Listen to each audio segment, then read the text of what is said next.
اے وقت ٹھہر جا کہ ذرا اور بھی سن لیں، لمحے یہ بار بار میسر نہیں ہوتے۔ اب میں ہمارے مہمان خصوصی ڈاکٹر مولانا محمد صدر الحسن ندوی مدنی صاحب کو دعوت دینے جا رہا ہوں۔ اس سے پہلے کہ وہ ہمیں اپنی نصیحتوں سے نوازے، میں حضرت کا تعارف آپ حضرات کے سامنے پیش کرنا ضروری سمجھتا ہوں۔ مولانا محترم نے ندوۃ العلماء لکھنؤ سے اپنی تعلیم مکمل کی، اعلیٰ تعلیم کے لیے مدینہ یونیورسٹی میں داخلہ لیا۔ آپ کو اللہ تعالیٰ نے مفکر اسلام حضرت مولانا ابو الحسن علی میاں ندوی رحمۃ اللہ علیہ سے خصوصی تربیت کا موقع عنایت فرمایا ہے۔ علی گڑھ مسلم یونیورسٹی سے آپ نے پی ایچ ڈی مکمل کی۔ آپ تقریباً 60 سے زائد کتابوں کے مصنف ہیں اور کئی ممالک کا دورہ کر چکے ہیں۔ میں مولانا سے درخواست کرتا ہوں کہ وہ ہماری رہنمائی فرمائیں۔ الحمدللہ رب العالمین والصلاة والسلام علی محمد بن عبداللہ الامین وعلی آلہ وصحبہ اجمعین ومن تبعہم بإحسان الی یوم الدین۔ اسٹیج پر تشریف فرما مہمانان گرامی اور ہمارے سامنے تشریف فرما جامعۃ الصفا کے طلباء و طالبات،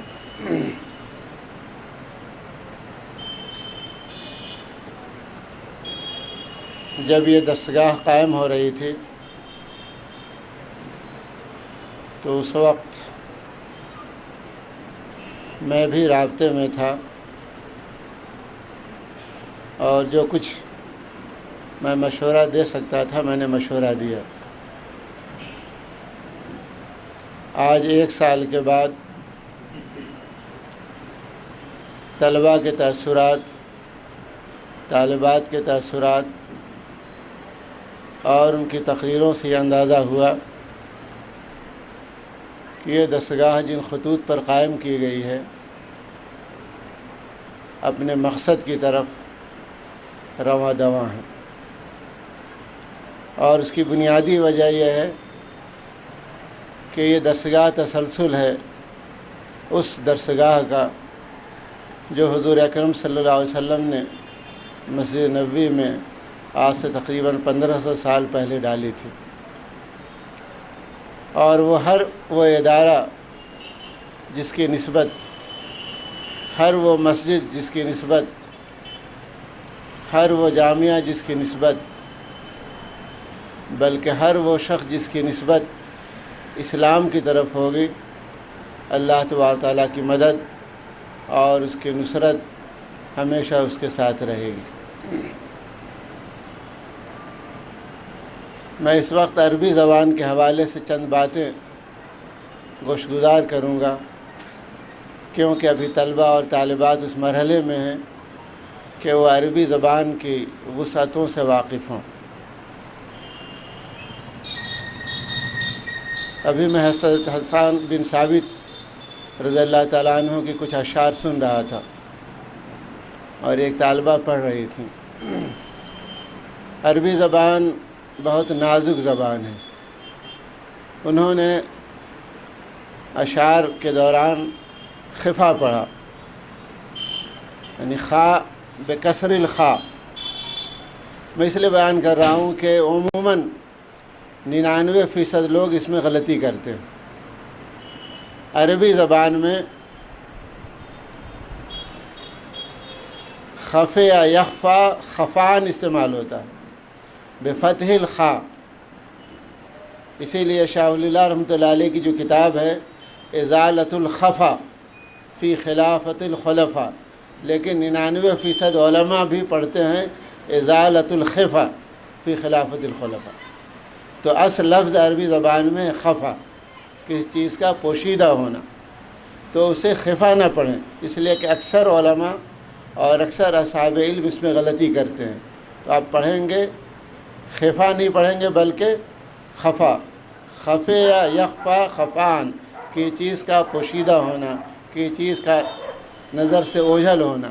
اگرچہ کہ یہ عربی لفظ اخفا یخفی اخفان یہ متضاد معنوں میں استعمال ہوتا ہے، اور یہ عربی زبان کی خصوصیت ہے۔ آپ کہیں گے اخفا یخفی اخفان چھپانا، اور اخفا یخفی اخفان ظاہر کرنا۔ ان ساعۃ لآتیۃ اکاد اخفیہ، قیامت آنے والی ہے، قریب ہے کہ میں اسے ظاہر کر دوں۔ یہ ترجمہ نہیں کریں گے قریب ہے کہ میں اسے چھپا دوں۔ اسی طرح عربی زبان میں بعد کا لفظ ہے، یہ قبل کے معنی میں بھی استعمال ہوتا ہے اور بعد کے معنی بھی۔ والارض بعد ذلک دحاہا اے قبل ذلک۔ اسی طرح عربی زبان میں ورا کا لفظ ہے، وہ آگے کے لیے بھی استعمال ہوتا ہے اور پیچھے کے لیے بھی۔ وَكَانَ وَرَاءَهُمْ مَلِكٌ يَأْخُذُ كُلَّ سَفِينَةٍ غَصَبًا، اور ان کے آگے، بچے جہاں کشتی لے جا رہے تھے ان کے آگے ایک بادشاہ تھا ظالم، جو تمام اچھی کشتیوں کو اپنے لشکروں کے ذریعے، اپنی فوجیوں کے ذریعے اپنے قبضے میں لے رہا۔ تو عربی زبان کی جو وسعت ہے اور عربی زبان کے جو معانی ہیں آپ ان پر غور کیجیے۔ جیسے ایک طالبہ نے کہا الاکرام، اکرام نہیں کرام، اور عموماً اسکولوں میں میں نے تقریریں سنی بچوں کی بچیوں کی، تو کہتے اساتذہ اکرام، نہیں اکرام نہیں ہے، اکرام یہ مصدر ہے، اکرم یکرم اکراما، اور یہ کرام ہے یہ جمع ہے کریم کی۔ تو جب آپ کہیں اساتذہ کرام بغیر الف کے، یعنی ہمارے بڑے اساتذہ، بزرگ اساتذہ، تو یہ کریم کی جمع ہے کرام، اور آپ اکرام اگر کہیں گے تو یہ مصدر ہے اکرم یکرم اکراما، اور جب آپ کہیں اساتذہ کے لیے تو کرام کا لفظ استعمال کریں۔ تو یہ عربی زبان کی بڑی نزاکتیں ہیں۔ ایک دو میں مثالیں دوں گا۔ جیسے مساوی کا لفظ ہے، کیا ہے معنی مساوی کا؟ برائیاں۔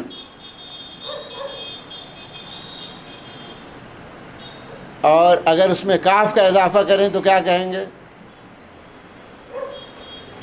آپ کی برائیاں، تو کیا ہوگی عربی؟ مساوی کا۔ اب دیکھیے عربی زبان کی نزاکت ہے۔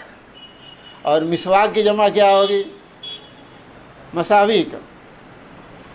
تو ایک دفعہ ہارون رشید نے اپنے بیٹے سے پوچھا، ہارون رشید نے اپنے بیٹے سے پوچھا کہ بیٹے یہ بتاؤ کہ مسواک کی جمع کیا؟ ظاہر اس کا جمع ہے مساوی کا، لیکن لفظی معنی ہوتا آپ کی برائیاں، آپ کی خرابیاں۔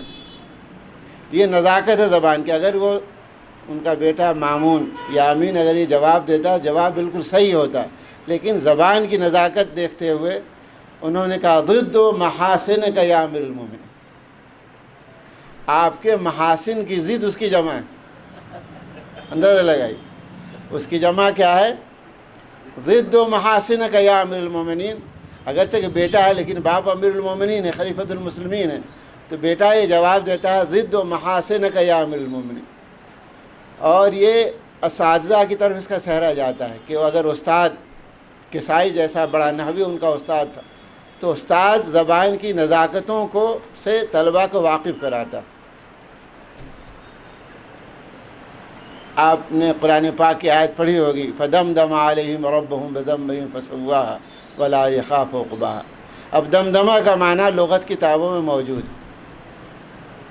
اب مصباح اللغات دیکھیں یا جو بھی لغت کی کتابیں اس میں آپ دیکھیں گے کہ معنی اس کا موجود ہے دمدمہ، لیکن اندازہ لگائیے حماد الراویہ ان کے بارے میں آتا ہے کہ وہ 5 سال تک اس دمدمہ کے مفہوم کی تلاش میں سرگرداں رہے۔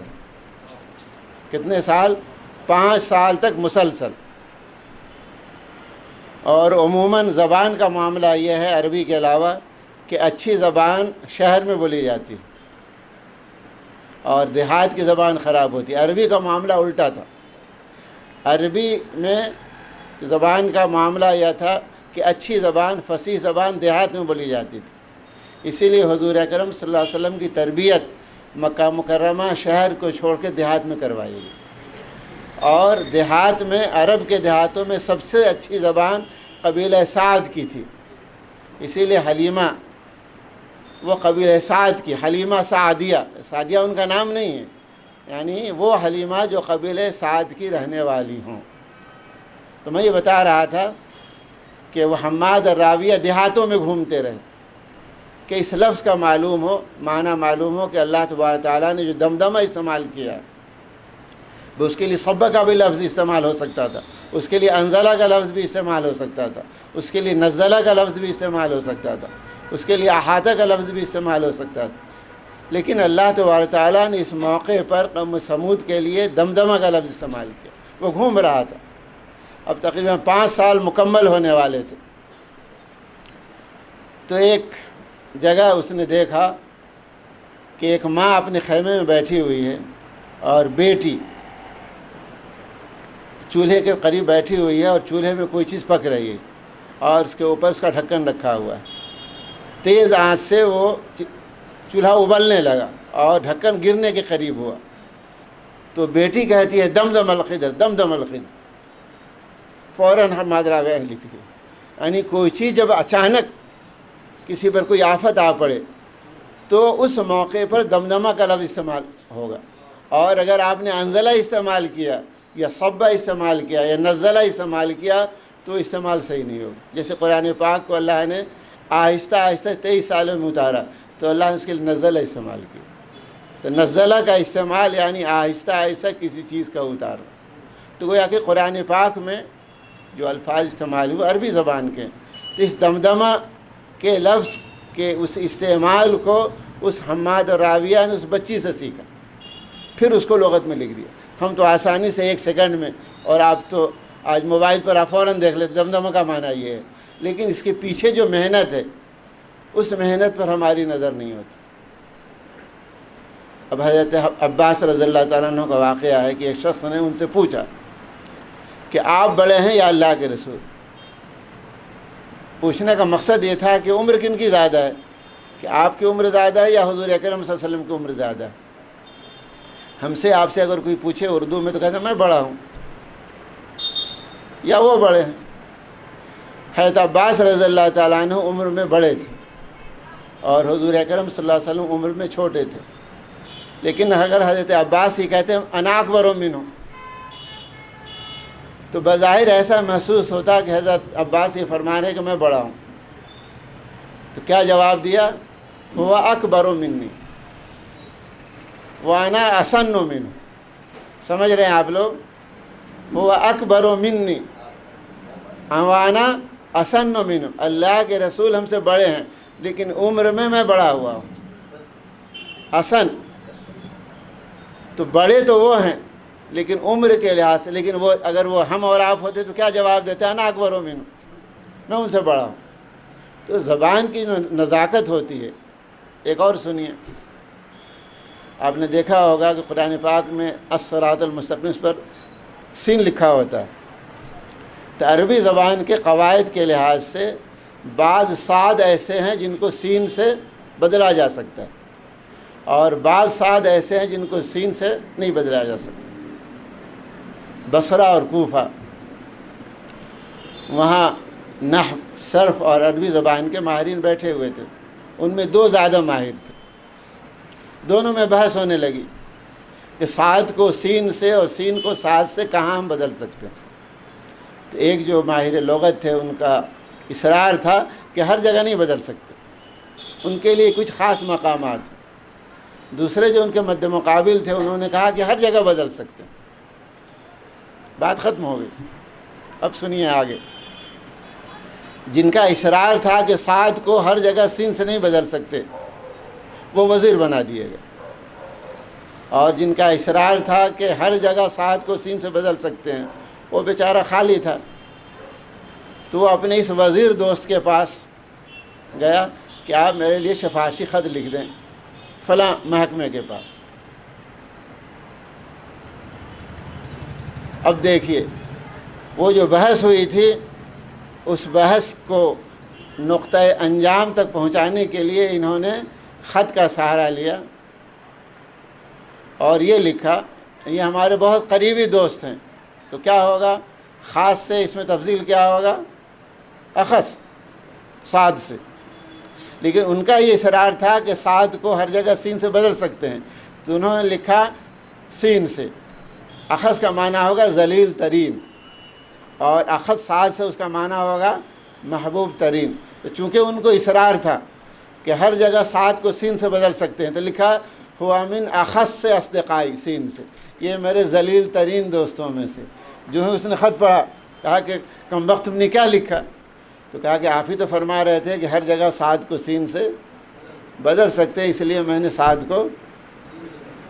تو عربی زبان کی نزاکتیں ہیں کہ ہر جگہ صاد کو سین سے تبدیل نہیں کر سکتے۔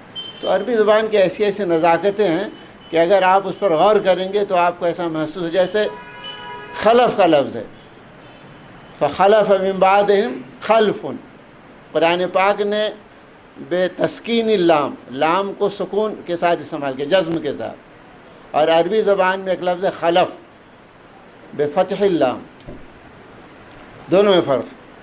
تو اگر آپ بے فتح اللام استعمال کریں اچھا جانشین، اور اگر لام آپ ساکن کر دیں برا جانشین۔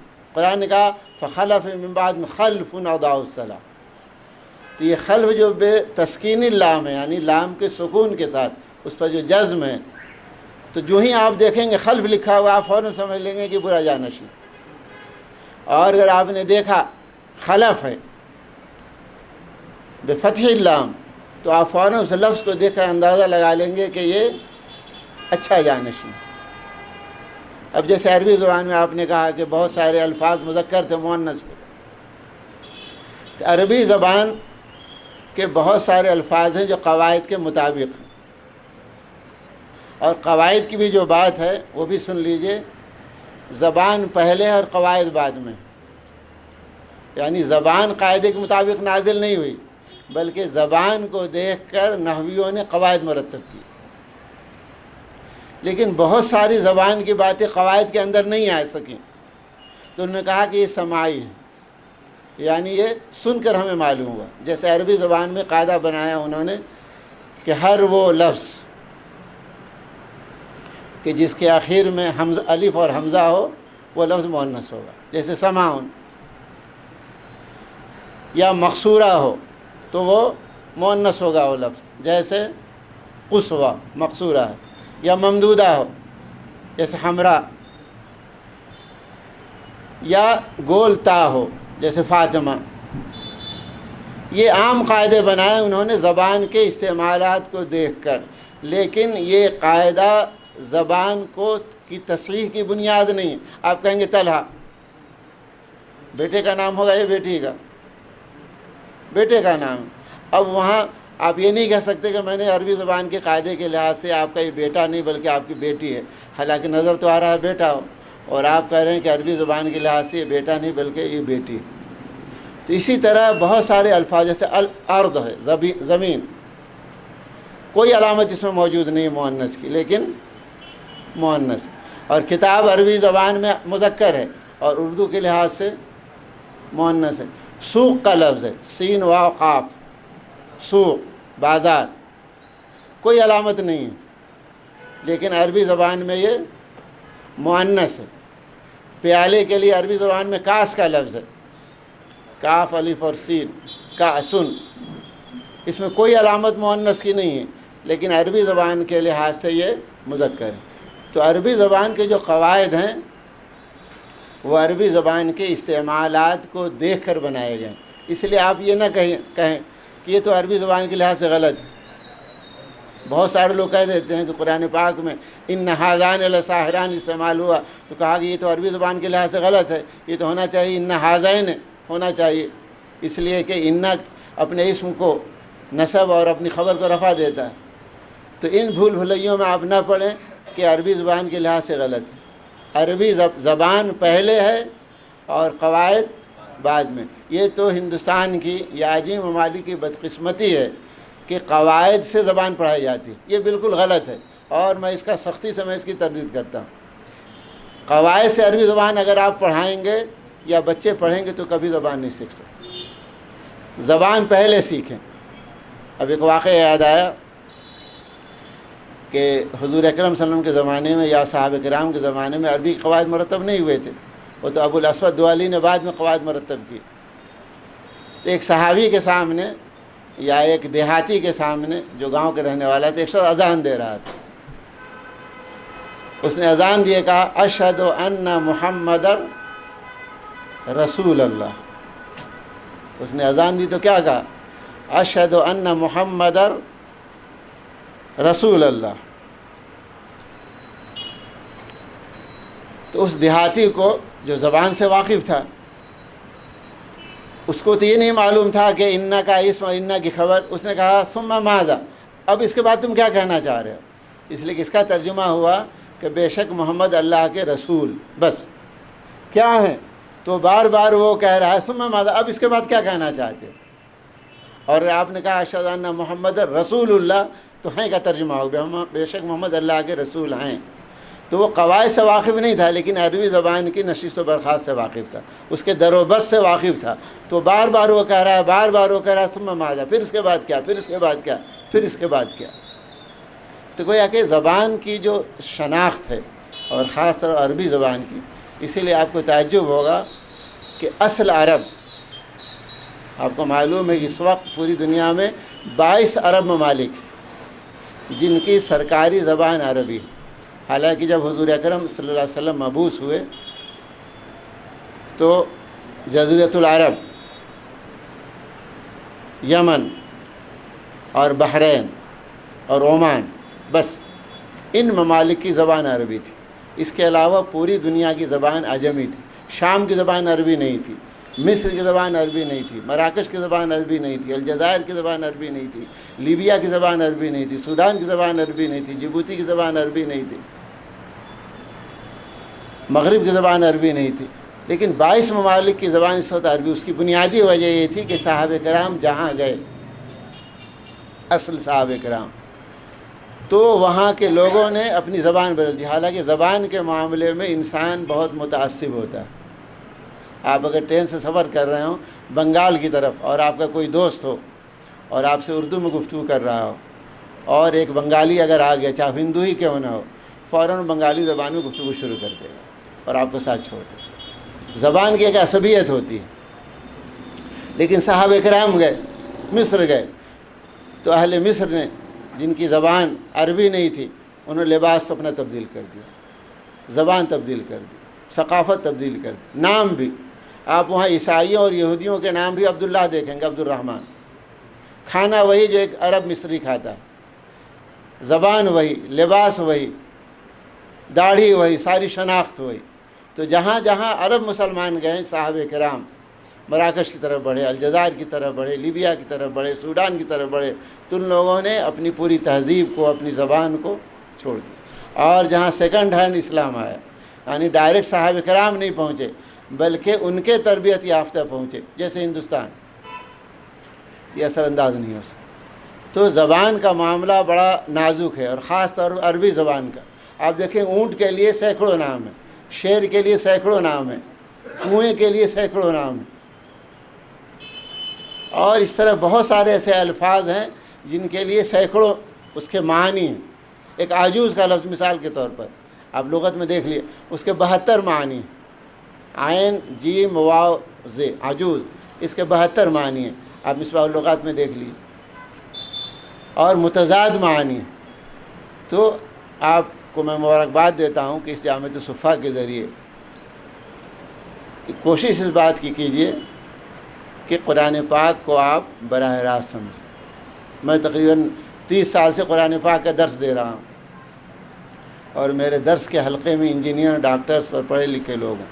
جب ان کے سامنے اردو ترجمہ کیا جاتا ہے تو وہ اس اردو ترجمے کے بارے میں پوچھتے ہیں کہ اس لفظ کا کیا معنی ہے، اس لفظ کا کیا معنی ہے، اس لفظ کا کیا معنی ہے. عربی تو دور کی بات ہے، وہ اردو زبان بھی سمجھنے سے قاصر. اور اگر آپ براہ راست قرآن پاک کو سنیں تو آپ کے قلب پر جو اس کے اثرات ہوں گے.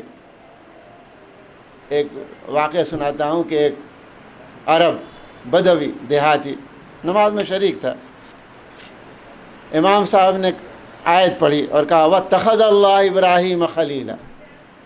ہم اور آپ جب پڑھتے ہیں تو اثر نہیں ہوتا، اس لیے کہ ترجمہ نہیں سمجھتے. اس نے نماز میں کہہ دیا قرت امو خلیل، یعنی ان کی ماں کی آنکھ کو اللہ تعالیٰ ٹھنڈک نصیب کرے. یعنی وہ اپنے جذبات پر قابو نہیں پا سکا، اس لیے کہ خلیل کا جو لفظ ہے، اب عربی زبان میں خلیل کا بھی لفظ ہے، حمیم کا بھی لفظ ہے، صدیق کا بھی لفظ ہے. اس طرح کے بہت سارے ایسے الفاظ ہیں. لیکن اس الفاظ کے معنی سے وہ واقف تھا، تو نماز کے دوران اپنے جذبات پر قابو نہیں پا سکا اور اس نے فوراً وہ بات کہہ دی۔ ایک اور واقعہ سن لیجیے۔ ایک صاحب نے ایک آیت پڑھی، السارق والسارقۃ فاقطعوا، پڑھیے، ہے کوئی حافظ؟ جزاء بما، ہاں، جزاء بما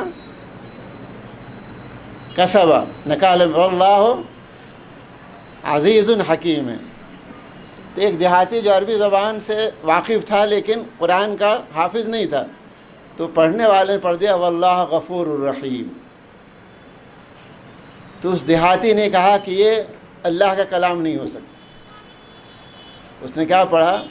واللہ غفور الرحیم۔ اس نے کہا کہ یہ غفور رحیم اللہ کا کلام نہیں ہو سکتا، کیونکہ وہ اللہ جو چور مرد اور چوری کرنے والی عورت کے ہاتھ کاٹنے کا حکم دے رہا ہے، وہ آخر میں یہ کہے کہ میں بخشنے والا ہوں، یہ ناممکن ہے۔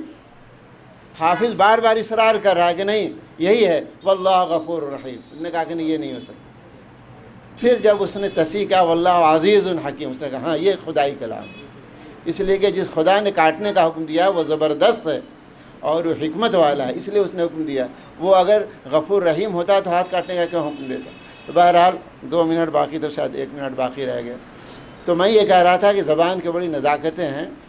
آپ حضرات خصوصی طور پر اس قرآن عربی زبان کے پڑھنے کا یا پڑھانے کا یا سیکھنے کا صرف مقصد یہ ہے کہ ہم قرآن پاک کے اولین سرچشمے سے واقف، اور قرآن یہ اسلام کے، اور اسلام کا اولین سرچشمہ قرآن پاک۔ اسی لیے حضرت ابوبکر صدیق رضی اللہ تعالیٰ عنہ جب اپنے گھر میں قرآن پاک کی بآواز بلند تلاوت کرتے تھے تو مشرکین عرب حضور سے آ کر کہتے تھے کہ آپ ان سے کہیے کہ آہستہ تلاوت کریں۔ اس میں کیا بات ہے بھئی، میں اپنے گھر میں تلاوت کر رہا ہوں، آہستہ کروں یا زور سے؟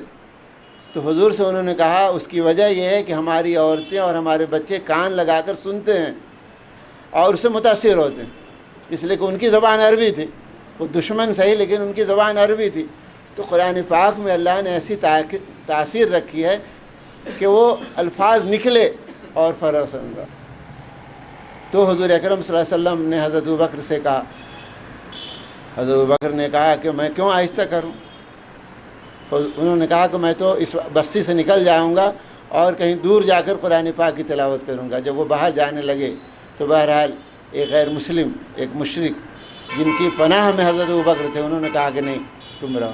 تو بہرحال یہ اللہ تبارک تعالیٰ کا کلام ہے، الہی کلام ہے، اور اس الہی کلام میں الہی اثرات ہیں، اور اس کے اثرات ہمارے دلوں پر اسی وقت مرتب ہوں گے جب ہم قرآن پاک کو بلا واسطہ سمجھیں۔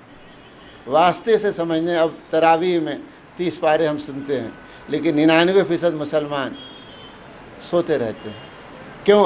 اس لیے کہ سمجھتے نہیں ہیں۔ لیکن اگر کسی دوست کا خط ہو، بیوی کا خط ہو، شوہر کا خط ہو بیوی کے نام، اور وہ زبان سے واقف ہو تو گہری نیند میں بھی نیند نہیں آئے گی، نیند اچاٹ ہو جائے گی کہ فلاں صاحب کا خط آئے، اس لیے کہ اس کے مفہوم سے واقف ہو۔